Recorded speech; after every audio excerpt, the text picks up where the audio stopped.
The shocking truth about how one cricket match prevented nuclear war between India and Pakistan, while at the same time, a single cricket team's boycott accomplished what world leaders couldn't, helping end apartheid in South Africa. Welcome to the 9th video from Cricket Collective, where we explore cricket's most fascinating untold stories. Today, we're diving into cricket's surprising role in international relations, when the gentleman's game becomes entangled with matters of war, peace, and national identity. While many sports face political interference, cricket stands alone in how deeply it's intertwined with geopolitical conflicts and diplomatic breakthroughs. Today, we'll explore 4 pivotal moments where cricket and geopolitics collided. The recent Operation SINDOOR crisis between India and Pakistan, the decades-long apartheid boycott of South Africa, the post-9/11 security concerns that transformed international cricket, and the surprising success stories of cricket diplomacy that helped avert wars. These stories reveal cricket's unique position not just as a sport, but as a powerful force in world politics. When India and Pakistan face each other on the cricket field, they're not just playing a game. They're engaging in a contest loaded with historical trauma, partition memory, and nuclear politics. Similarly, South Africa's cricket isolation wasn't just about sport. It was about dismantling a racist system that used cricket as one of its cultural pillars. In regions like South Asia, cricket transcends sport to become what sociologists call a secular religion. When cricket stops between India and Pakistan, it signals a diplomatic freeze more effectively than any government statement. And when it resumes, it opens communication channels that formal diplomacy often can't achieve. This is the complex backdrop against which our geopolitical cricket stories unfold. Now that you've reached this far, hope you're enjoying these deep dives. Subscribe to Cricket Collective for more such fun cricket content. Now let's get back to the next one. On May 7, 2025, India launched Operation SINDOOR, conducting strikes against what they described as terrorist targets in Pakistan and Pakistan-administered Kashmir. The operation was a response to the April 22 massacre of 26 tourists in Indian-controlled Kashmir, which India blamed on Pakistan-backed militants. The impact on cricket was immediate and severe. The Indian Premier League, then in the middle of its 2025 season, was suspended indefinitely. The Pakistan Super League postponed its remaining 8 matches. Foreign players in both leagues expressed serious safety concerns and began leaving the region. But this wasn't just a sporting disruption, it represented an economic catastrophe. The cancellation affected broadcasting deals, sponsorships, and the livelihoods of countless people associated with the sport across both nations.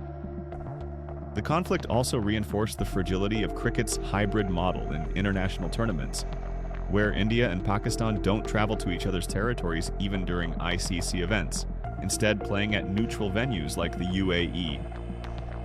The 2025 Champions Trophy, hosted by Pakistan, exemplified this geopolitical tension. All matches involving India were scheduled in the UAE rather than Pakistan. The irony was stark. Pakistan's moment as tournament host was undercut by the inability to hold its most commercially valuable matches, including the final, in its own country. This arrangement, previously seen as a workable compromise, was suddenly revealed as the diplomatic band-aid it truly was. While Operation SINDOOR represents cricket as a casualty of politics, the sporting boycott of apartheid South Africa demonstrates cricket's power as a force for political change. The boycott began with what became known as the D'Oliveira Affair in 1968. Basil D'Oliveira, a Cape-colored South African cricketer, had to leave his homeland to play for England due to apartheid laws. When he was selected to tour South Africa with England, the South African government objected, leading to the tour's cancellation. This incident triggered what would become perhaps sport's most significant political boycott. By 1970, the International Cricket Conference had imposed a moratorium on tours to South Africa. The country was isolated from international cricket until 1991, marking one of the longest and most impactful sporting boycotts in history. What made the cricket boycott particularly effective was South Africa's deep cultural attachment to the sport. Cricket was deeply embedded in white South African identity, a connection to their British colonial heritage. Being excluded from international cricket created a psychological and cultural isolation that complemented the economic sanctions. India, Pakistan, and the West Indies led the charge in maintaining this boycott, refusing to play against South Africa and threatening to withdraw from tours to England if South African players were included. This solidarity among former colonies against apartheid represented a remarkable shift in cricket's power dynamics. The cricket boycott demonstrated sports power as a tool for political pressure in three crucial ways. First, it created a clear moral line that said apartheid was beyond the pale of civilized behavior. Second, it imposed a cultural isolation that affected South Africa's self-image. And third, it provided a regular reminder to white South Africans that their country was an international pariah. When South Africa finally returned to international cricket in 1992, it wasn't just a sporting moment, but a symbolic representation of the country's transition from apartheid to democracy. The fact that one of their first major tournaments was the 1992 Cricket World Cup in Australia, where they reached the semi-finals, underscored how cricket had become not just a reflection of political change, but a vehicle for it. The global landscape of cricket changed dramatically following the September 11, 2001 terrorist attacks and subsequent events, introducing a new dimension to cricket's geopolitical entanglements. But the most significant incident came in 2009 when the Sri Lankan cricket team was attacked by gunmen in Lahore. This attack transformed cricket's geography. Pakistan was unable to host international cricket for nearly a decade. Forced to play home matches in the UAE, an entire generation of Pakistani cricket fans grew up without seeing their heroes play in their home country. The financial and cultural costs were enormous. These security concerns created a new paradigm for cricket, with unprecedented security measures for teams touring countries deemed high risk.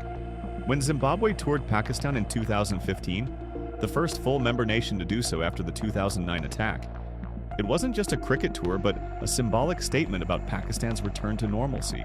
Similarly, when international cricket gradually returned to Pakistan with the Pakistan Super League finals in 2017, and then a World T20 tour, these weren't merely sporting events, but carefully orchestrated security and diplomatic operations. Despite its vulnerabilities to geopolitical tensions, cricket has repeatedly served as a powerful diplomatic tool, creating openings where traditional diplomacy failed. The concept of cricket diplomacy formally emerged in 1987, when Pakistan's President General Zia-ul-Haq made a surprise visit to India to watch a test match between the two nations in Jaipur. This visit came amid serious military tensions, with both armies on high alert at the border. The cricket match provided cover for Zia to meet Indian Prime Minister Rajiv Gandhi and defuse the situation. The period from 2004 to 2007 marked the golden age of cricket diplomacy between India and Pakistan. President Pervez Musharraf's visit to India in 2005, ostensibly to watch cricket, became a diplomatic summit, with Musharraf famously declaring, "Nothing brings the people of the subcontinent together more than our love for cricket and Bollywood." This diplomatic thaw led to increased visa allowances, allowing thousands of fans to travel across the border. Perhaps the most significant example of cricket diplomacy came after the 2008 Mumbai attacks, which severely damaged bilateral relations. The inclusion of the 2011 World Cup semi-final between India and Pakistan at Mohali became a diplomatic opportunity. Indian Prime Minister Manmohan Singh invited his Pakistani counterpart Yusuf Raza Gilani to watch the match, leading to what became known as the Mohali spirit in diplomatic circles. Cricket creates diplomatic opportunities through what experts call people-to-people contact. When fans from India and Pakistan meet at matches in neutral venues, they often discover their shared passion transcends political differences. These personal connections create a constituency for peace that can influence political discourse in both countries. Beyond India and Pakistan, cricket diplomacy has appeared in other contexts. India has invested heavily in Afghanistan's cricket development as part of its soft power strategy. The construction of the Ekana Stadium in Greater Noida as Afghanistan's home ground represented India's commitment to Afghanistan's development through sport. The diplomatic power of cricket stems from its unique position in post-colonial societies. As CLR James famously wrote, "What do they know of cricket who only cricket know?" The commercial imperatives of modern cricket may actually help preserve the sport during political crises. With billions invested in tournaments like the IPL and broadcasting rights, there are powerful financial incentives to find solutions that allow cricket to continue despite geopolitical challenges. Yet cricket continues to bring nations together, sometimes healing divisions that politics creates. As former Pakistan Cricket Board Chairman Shahryar Khan wrote in his book Cricket, A Bridge of Peace, cricket's vast untapped energy could be harnessed for understanding and tolerance.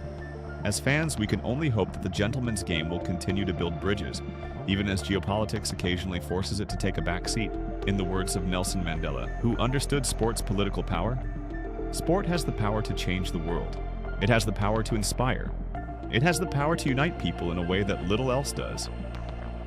This is Cricket Collective, bringing cricket's greatest stories to life. If you enjoyed this exploration of cricket's geopolitical dimension, subscribe and hit the notification bell to catch our upcoming analysis of cricket's economic transformation. Until next time, remember that in cricket, as in diplomacy, patience and persistence ultimately win the day.